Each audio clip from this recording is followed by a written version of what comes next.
NID সংশোধন related বেশ কিছু জিনিস দীর্ঘদিন পেন্ডিং থাকে, বিভিন্ন কারণে থাকে। এটাকে কিভাবে আরও সহজীকরণ করা যায়? আমরা তো ক্যাটাগরি ক, ক1, খ, খ1 এবং গ এখন বর্তমানে মাঠ পর্যায় পর্যন্ত ডেলিগেট করা আছে। তারপরেও দেখা যায় কিছু জটিল বিষয় আছে যেগুলো সহজে সমাধান করা যায় না। সেটা আর কিভাবে সহজীকরণ করা যায় সেটা নিয়ে আলোচনা করা হয়েছে। তো আমরা সিদ্ধান্ত নিয়েছি যে বিষয়গুলো মনে হবে যে না এখানে ব্যক্তি নাগরিকের কোনো ইয়ে নাই, কোনো ভুল ইন্টেনশন নাই বা কোনো অবৈধ ইন্টেনশন নাই, সেগুলোকে সহজভাবে সমাধান করে দেয়া, সেটার জন্য ডেলিগেশন যেটি করা সম্ভব সেগুলো ডেলিগেট করে দেওয়া হবে। দ্বিতীয়ত হচ্ছে যে অনেকে দ্বৈত আপনার কার্ড দুবার এনআইডি করেছেন। এই সংখ্যাটা খুব বেশি নয়, কিন্তু সংখ্যাটা মাঝে মাঝে আমাদের সামনে আসছে। এদের ব্যাপারে কি হবে? তো এদের ব্যাপারে আমরা আবারও দেখতে চেয়েছি যে ভুলভাবে যদি কেউ দুইবার করে দিয়ে থাকে তাহলে যে এক্সিস্টিং আমাদের সিস্টেম আছে যে দ্বিতীয়টা বাতিল হয়ে যাবে এবং প্রথম ডাটাটাই থাকবে।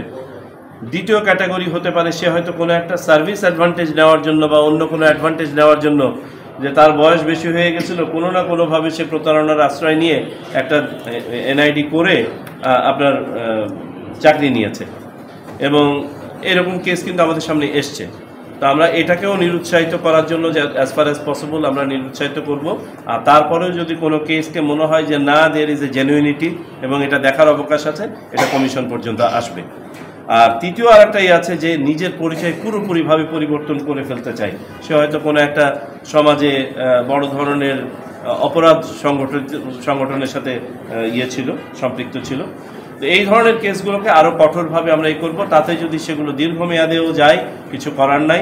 আমাদের জাতীয় নিরাপত্তার সাথে এবং ইন্টিগ্রিটি অফ আওয়ার ডেটাবেস এটার সাথে আমাদেরকে এটা করতে হবে। আর দ্বিতীয় আর একটা বিষয় এসেছিল যে 2,09,000 মতন আমাদের ম্যাচ ফাউন্ড এই ক্যাটাগরিতে এই মুহূর্তে পেন্ডিং আছে, যেটা আমি যদি পার্সেন্টেজ ধরে বলি এটা 0.16% মতো আমাদের টোটাল ডেটার।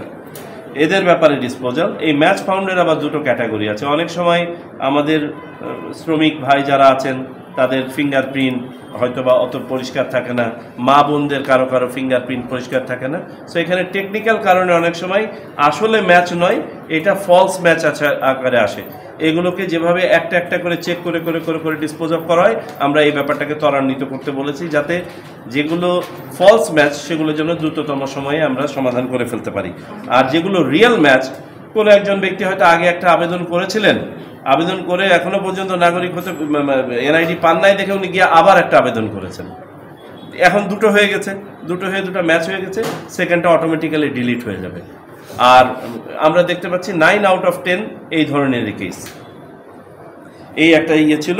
আর একটা ছিল হচ্ছে আমাদের বিভিন্ন সংস্থা যারা সেবা নিয়ে থাকেন আমাদের ডাটাবেস থেকে, তাদের সাথে চুক্তি সম্পাদনের ব্যাপারে কিছু কিছু আইনি বিষয় আর একটু সহজীকরণ করা, যাতে করে মাঠ পর্যায়ে আমাদের কর্তব্য পালন প্লাস এগুলো মনিটরিং যেন আরও সহজ হয়।